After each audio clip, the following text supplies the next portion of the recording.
Solomon Library. Perpustakaan Sekolah Methodist 2.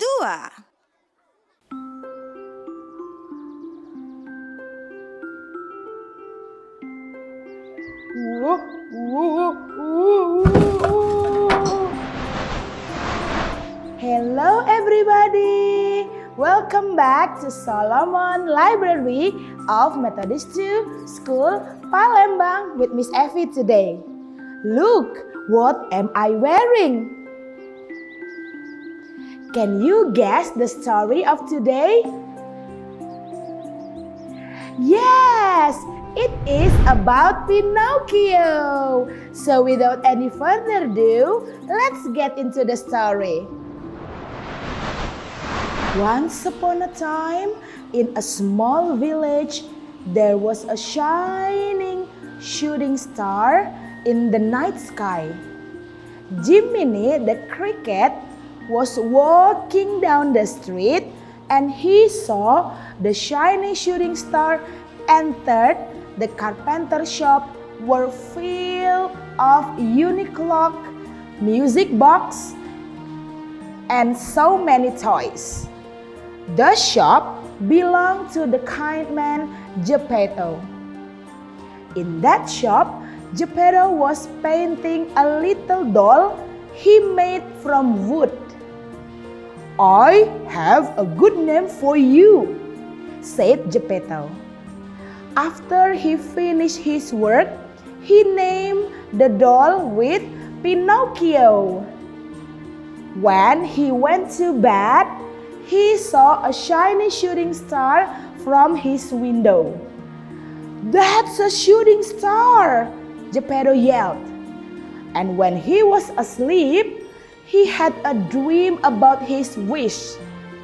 He wished Pinocchio could live as a human. And suddenly, a dazzle light filled in Geppetto's room and a beautiful blue fairy appeared, and then he said to Geppetto, "I will make your wish come true.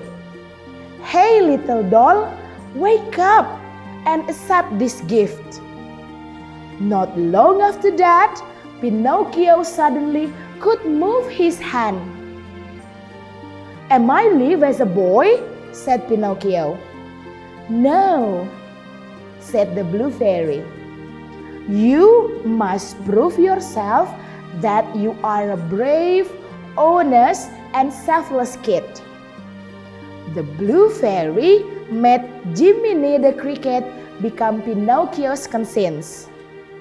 Geppetto was awake in the morning and saw Pinocchio could live. He hugged him so tightly. Finally, Geppetto had a son and he was so happy. In the next morning, Pinocchio saw some children went to school. And he said to Pinocchio, "Now, because you are a human, you have to go to school as well." Because Pinocchio didn't want to make Geppetto upset, he went to the school.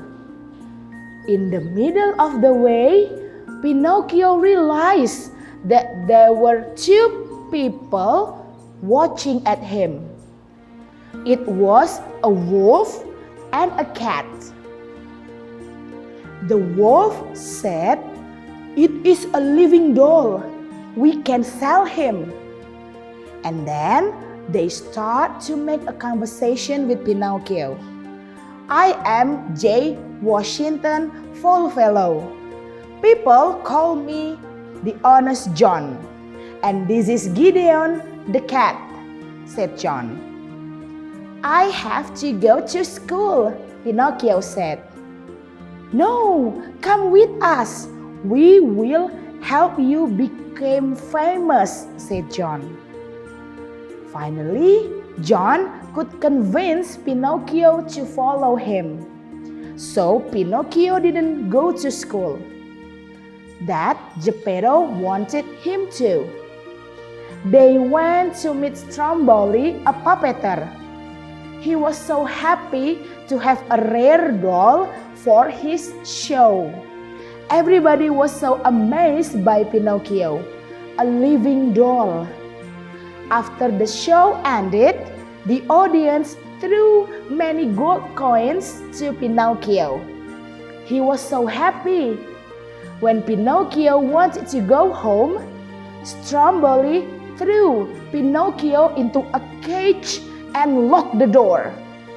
In the cage, Jiminy the cricket came and wanted to help Pinocchio escape from the cage, but the door was locked. "We need a miracle to escape from this place," said Jiminy.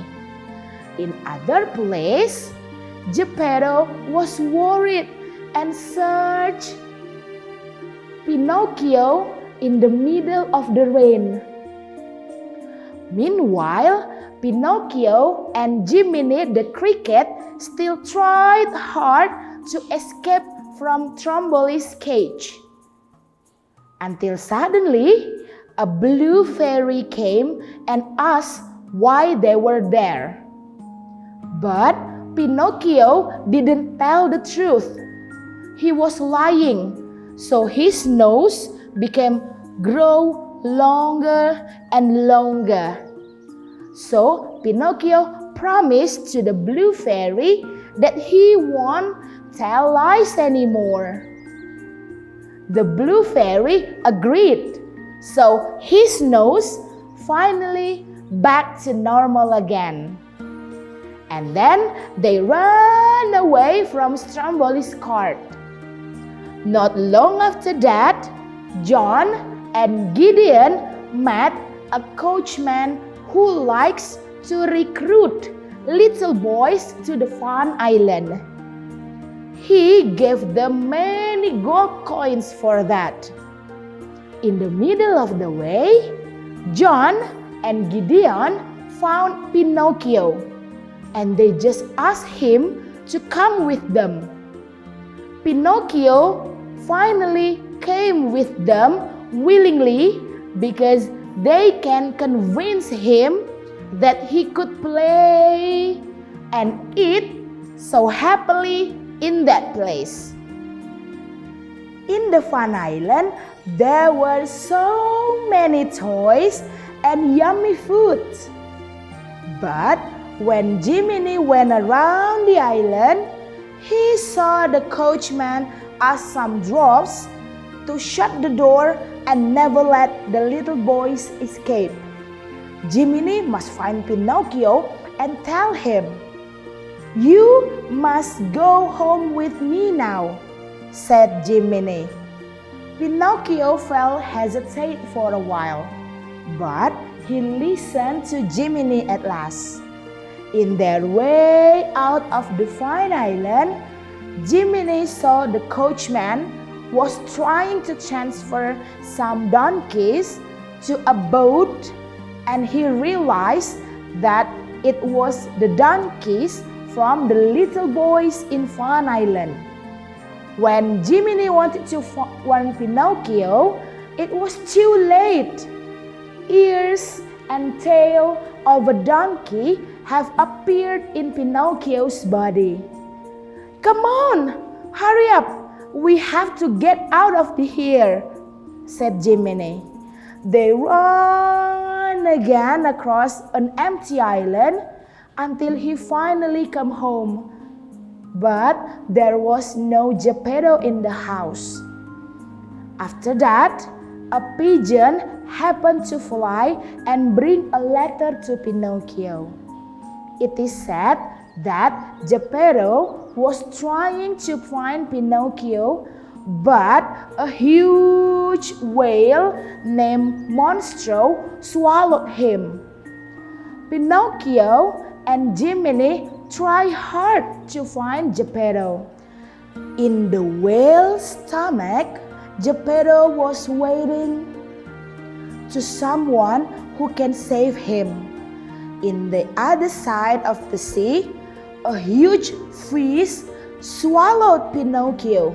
And you know, it was Monstro the fish they were looking for. In the fish's stomach, Pinocchio finally could find Geppetto. He hugged him so happily. Geppetto said, "There was no way out. I have tried everything." But at that time, Pinocchio had an idea. He burned the whale's stomach so they collect the wood from the boat and make fire from it. Feeling the heat from his stomach, Monstro spilled them away from his mouth. Geppetto was trying hard to swim to find his son until he found Pinocchio and bring him home. At home, he laid Pinocchio down on the bed. He was so sad to see his son. But suddenly a blue fairy came and said, "You have proved yourself that you are brave, honest, and selfless kid. Now you can have a real body as a human," said the blue fairy. And then Pinocchio had changed into real human little boy. Geppetto turned on the music and they danced together, and finally they lived happily ever after. Okay, that's all about the story of Pinocchio. You can find this book and another amazing book in Solomon Library of Methodist 2 School, Palembang. See you again in another story. Have a good day and bye-bye.